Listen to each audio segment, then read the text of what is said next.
Welcome back to The Extract. I'm Kyle Meyer, and next to me, Rhone Royalty.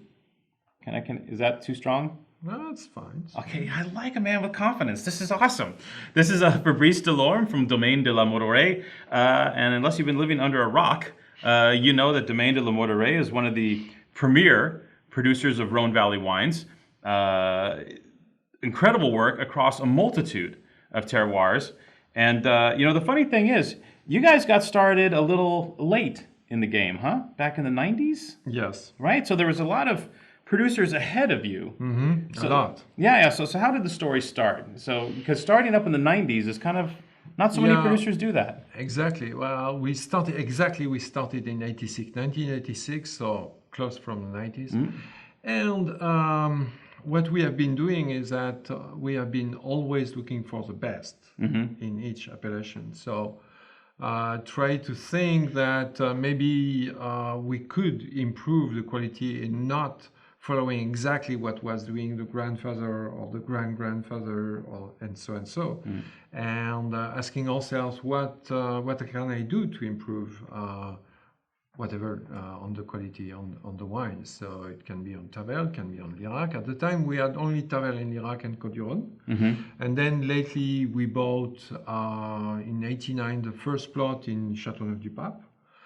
And then we have been keeping expanding. Now we are 55 hectares more or less producing wine. Now you guys are a little unique because a lot of producers that I know of, they make Châteauneuf-du-Pape and maybe some Côte-du-Rhône. However, you guys are working across three major appellations, but in a big-time fashion.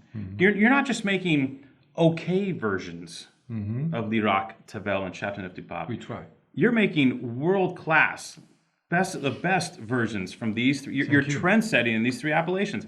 Well, no, because to me, it's an honor to have you here because not too many people do what you do. Now, how hard is it being the best at your game when you're dealing with three different appellations? Because seriously, a lot of producers, they have a hard time just being top in Châteauneuf or top in the Rasteau or top in, you know what I mean? It's taking a lot of work. It's taking a lot of question. You ask yourself, okay, what shall I do to improve again that? What shall I do to improve again that? And it's work in the field. The most important thing is work in the field, work on the ground, work on the soil, work in the vineyard. That's really a key point. And then when you have the best grapes you can imagine, then you can make a good wine if you are a good winemaker. But the key point is really the vineyard and the work in the vineyard. So that was the work of Christophe, and he was working a lot on that and thinking, what can I do to improve again that? And he has been experimenting things to improve again and again. That's really the key point. So we have been working very hard on each appellation to understand what it was, to understand what was Tavel, what was Lirac, what was Châteauneuf, and targeting to be, as you said, one of the best. So you said we were among the best. I've not been saying that, okay? But we have always been targeting to be one of the best, that's for sure. So what are the characters of a great Lirac? Because frankly, I've tasted a few good Liracs before Mordorée came along. I think you took Lirac, in a lot of instances, from good to great. So in essence, what is a great Lirac and how does it differ from Châteauneuf-du-Pape? Well, without making any cliche, I will say that Lirac is a little bit more feminine, elegant than Châteauneuf. Châteauneuf being, for me, a nice body, a nice concentration, and more Grenache driven than Lirac, where you have also a little bit of Syrah and Mourvèdre. And well, I think that when you taste side by side the Lirac and the Châteauneuf, you see the difference in terms of concentration, body, and also elegance and finesse. For me, Châteauneuf has to be well integrated, well balanced, harmonious, a lot of freshness, but a big body. Yeah. Okay, for me, it's that. Chateauneuf has to be concentrated. And l'Irak can stand something a little bit less concentrated, but very well balanced, good harmony, how do you say? Balance. Is there any word for balance? It's a little easier wine than Chateauneuf du Pape? Yeah, let's say that. Take it easy, take it easy. Maybe, but sometimes no less concentrated. Yeah. I mean, your Lirocs have size and amplitude and weight. Weight. Yeah, for sure. So we try to find the good balance between the two and try to have a Lirac which will be a little bit more affordable in both terms, in terms of concentration, drinkability, and price.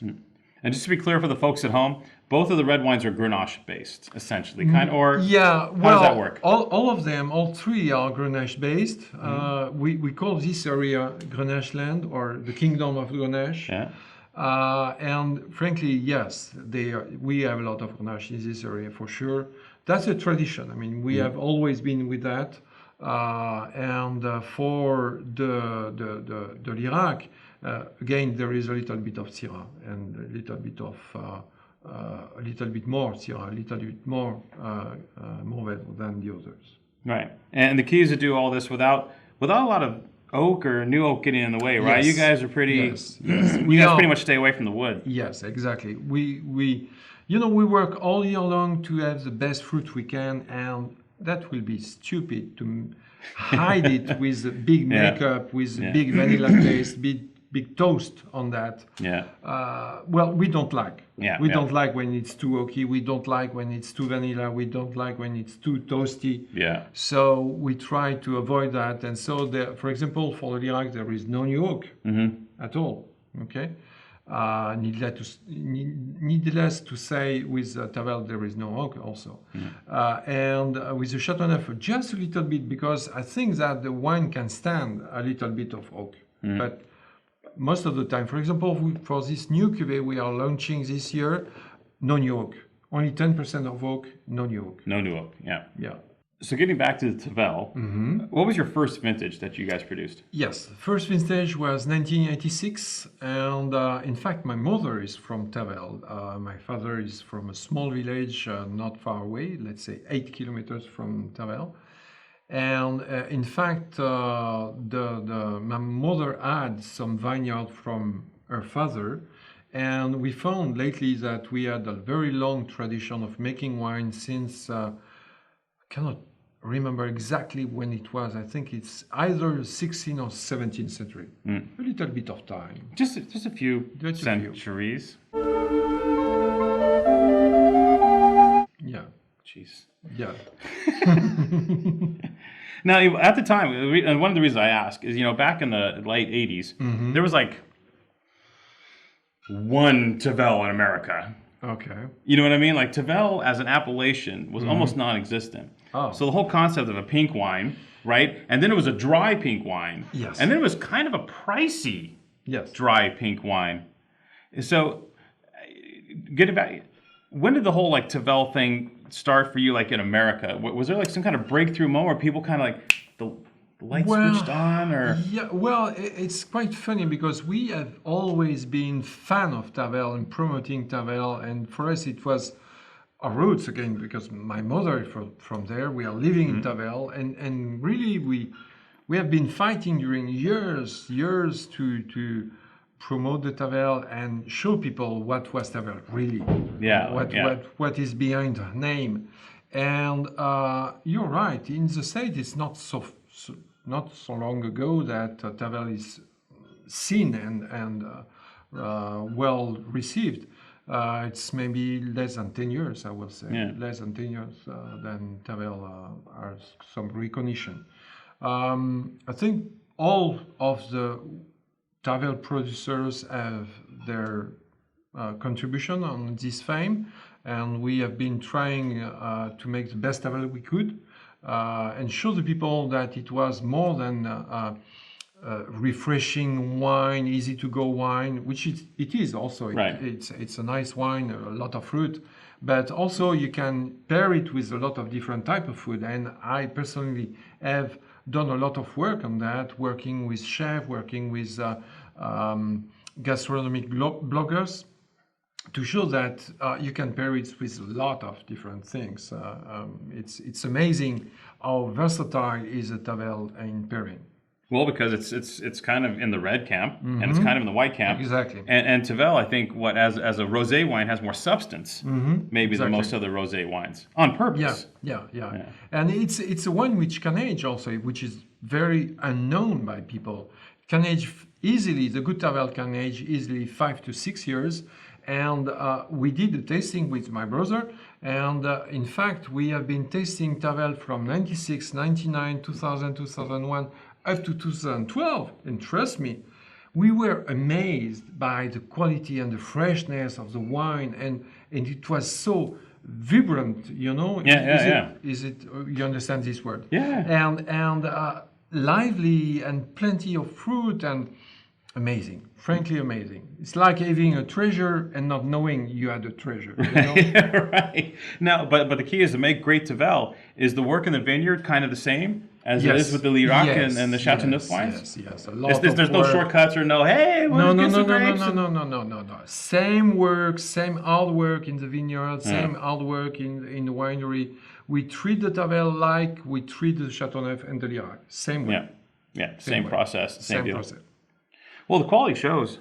It's one of the greatest rosé wines you will ever taste in your life. It really is sensational, ridiculous stuff. And again, Grenache based. Yes.